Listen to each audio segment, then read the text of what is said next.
মাধবপুর নামে একটা ছোট গ্রামে বাস করত গরিব কৃষক হারাধন। তার একটা গরু ছিল। তার পরিবারে ছিল স্ত্রী, এক ছেলে আর এক মেয়ে। প্রতিদিন ভোরে উঠে হারাধন মাঠে চলে যেত। সে তার কোদাল আর নাগল নিয়ে জমিতে কাজ করত। সূর্য ওঠার আগেই সে সবজি তুলত, তারপর সেগুলো গাড়িতে চাপিয়ে হাঁটি বিক্রি করতে যেত। তারপর সে বাড়ি ফিরে আসে। হারাধন বলল, যদি পরিশ্রম করি তবেই আমার পরিবার খেতে পাবে। তার স্ত্রী ঘরে রান্না করত আর ছেলেমেয়েরা পড়াশোনা করত। সে ভাত খেয়ে আরও মাঠে চলে যায়।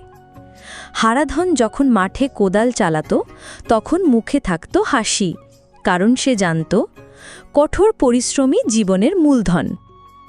কখনো কখনো বৃষ্টি হলে মাঠে কাদা হতো, তবুও হারাধন থামত না।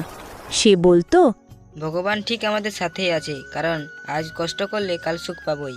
এইভাবেই গরিব কৃষক হারাধন তার পরিবার নিয়ে সুখে দুঃখে দিন কাটাত।